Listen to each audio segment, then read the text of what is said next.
नमस्कार दोस्तों, SRH कहानियाँ में आप सभी का स्वागत है। आज की कहानी का शीर्षक है लालच बुरी बला है। एक शहर में एक आदमी रहता था। वह बहुत ही लालची था। उसने सुन रखा था कि अगर संतों और साधुओं की सेवा करे तो बहुत ज़्यादा धन प्राप्त होता है। यह सोचकर उसने साधु संतों की सेवा करनी प्रारंभ कर दी। एक बार उसके घर बड़े ही चमत्कारी संत आए। उन्होंने उसकी सेवा से प्रसन्न होकर उसे 4 दिए दिए और कहा, इनमें से एक दिया जला लेना और पूरब दिशा की ओर चले जाना। जहाँ यह दिया बुझ जाए वहाँ की ज़मीन को खोद लेना। वहाँ तुम्हें काफ़ी धन मिल जाएगा। अगर फिर तुम्हें धन की आवश्यकता पड़े तो दूसरा दिया जला लेना और पश्चिम दिशा की ओर चले जाना। जहाँ यह दिया बुझ जाए वहाँ की ज़मीन खोद लेना। तुम्हें मन चाही माया मिलेगी, फिर भी संतुष्टि ना हो तो तीसरा दिया जला लेना और दक्षिण दिशा की ओर चले जाना। उसी प्रकार दिया बुझने पर जब तुम वहाँ की ज़मीन खोदोगे तो तुम्हें बेअंत धन मिलेगा। तब तुम्हारे पास केवल एक दिया बच जाएगा और एक ही दिशा रह जाएगी। तुमने यह दिया ना ही जलाना है और ना ही इसे उत्तर दिशा की ओर ले जाना है। यह कहकर संत चले गए। लालची आदमी उसी वक्त पहला दिया जलाकर पूरब दिशा की ओर चला गया। दूर जंगल में जाकर दिया बुझ गया। उस आदमी ने उस जगह को खोदा तो उसे पैसों से भरी एक गागर मिली। वह बहुत खुश हुआ। उसने सोचा कि इस गागर को फिलहाल यहीं रहने देता हूँ, फिर कभी ले जाऊँगा। पहले मुझे जल्दी ही पश्चिम दिशा वाला धन देख लेना चाहिए। यह सोचकर उसने दूसरे दिन दूसरा दिया जलाया और पश्चिम दिशा की ओर चल पड़ा। दूर एक उजाड़ स्थान में जाकर दिया बुझ गया। वहाँ उस आदमी ने जब ज़मीन खोदी तो उसे सोने की मोहरों से भरा एक घड़ा मिला।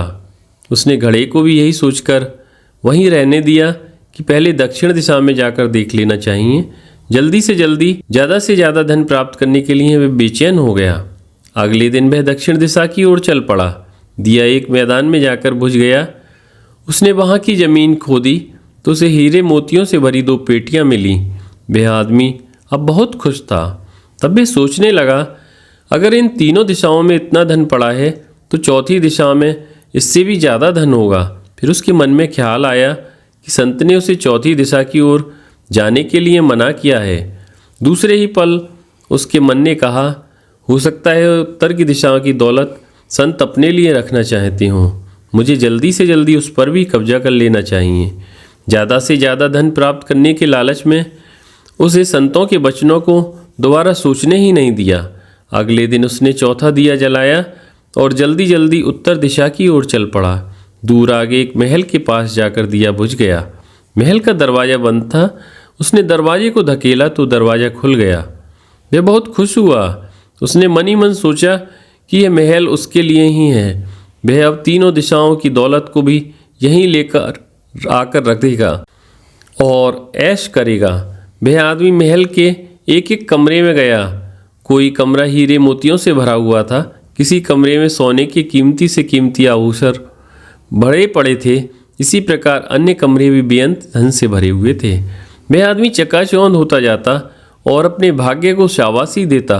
वह जरा और आगे बढ़ा तो उसे एक कमरे में चक्की चलने की आवाज़ सुनाई दी। वह उस कमरे में दाखिल हुआ तो उसने देखा कि एक बूढ़ा आदमी चक्की चला रहा है। लालची आदमी ने बूढ़े से कहा कि तू यहाँ कैसे पहुँचा? बूढ़े ने कहा, ऐसा कर, यह जरा चक्की चला, मैं सांस लेकर तुझे बताता हूँ। लालची आदमी ने चक्की चलानी प्रारंभ कर दी। बूढ़ा चक्की से हट जाने पर ऊंची ऊंची हंसने लगा। लालची आदमी उसकी ओर हैरानी से देखने लगा। वह चक्की बंद ही करने लगा ताकि बूढ़े ने खबरदार करते हुए कहा, ना ना, चक्की चलानी बंद ना कर। फिर बूढ़े ने कहा, यह महल अब तेरा है, परंतु यह उतनी देर तक खड़ा रहेगा जितनी देर तक तू चक्की चलाता रहेगा। अगर चक्की चलनी बंद हो जाएगी तो महल गिर जाएगा और तू भी इसके नीचे दबकर मर जाएगा। कुछ समय रुककर बूढ़ा फिर कहने लगा, मैंने भी तेरी तरह लालच करके संतों की बात नहीं मानी थी और मेरी सारी जवानी इस चक्की को चलाते हुए बीत गई। वह लालची आदमी बूढ़े की बात सुनकर रोने लग पाया। फिर कहने लगा, अब मेरा इस चक्की से छुटकारा कैसे होगा? बूढ़े ने कहा, जब तक मेरे और तेरे जैसा कोई आदमी लालच में अंधा होकर यहाँ नहीं आएगा तब तक तू इस चक्की से छुटकारा नहीं पा सकेगा। तब उस लालची आदमी ने बूढ़े से आखिरी सवाल पूछा, तू अब बाहर जाकर क्या करेगा? बूढ़े ने कहा, मैं सब लोगों से ऊंची ऊंची आवाज में कहूँगा कि लालच बुरी बला है।